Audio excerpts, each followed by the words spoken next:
পূর্ব ত্রিপুরায় শান্তিপূর্ণভাবে ভোট মিটেছে বলেই জানালেন রাজ্যের মুখ্য নির্বাচনী আধিকারিক পুনিত আগারওয়াল। গত রাত ৮টা পর্যন্ত পূর্ব ত্রিপুরায় ভোট পড়েছে ৮০.32%। শুক্রবার ছিল পূর্ব ত্রিপুরায় দ্বিতীয় দফার লোকসভা নির্বাচন। শান্তিপূর্ণভাবে ভোট মিটেছে ত্রিপুরায় জানালেন প্রদেশ বিজেপির সভাপতি রাজীব ভট্টাচার্য।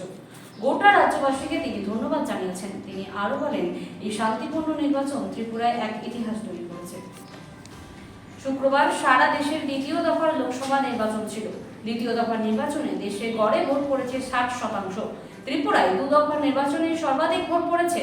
এর আগেও প্রথম দফা নির্বাচনে সারা দেশে সর্বাধিক ভোট পড়েছিল ত্রিপুরায়। এবারেও অর্থাৎ দ্বিতীয় দফার ভোটেও সর্বাধিক ভোট পড়েছে ত্রিপুরা রাজ্যে। গরমের তীব্র দাবদাহে প্রবল জলকষ্ট ভোগ করছেন বিশালগড়ের জাঙ্গালিয়া পশ্চিম পাড়ায়। বাড়ি থেকে বেশ খানিকটা দূর থেকে জল নিয়ে আসতে হচ্ছে এলাকাবাসীদের। গত 3 দিন ধরে এই প্রবল জলকষ্টের মধ্যে নাজেহাল তারা। প্রশাসনকে জানিয়েও কোনো সদুত্তর পাওয়া যায়নি।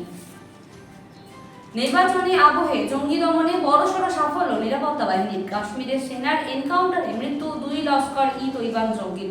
বৃহস্পতিবার থেকে শুক্রবার মিলে চলে এই অভিযান। সেই সময় আহত হন 2 সেনা জওয়ান।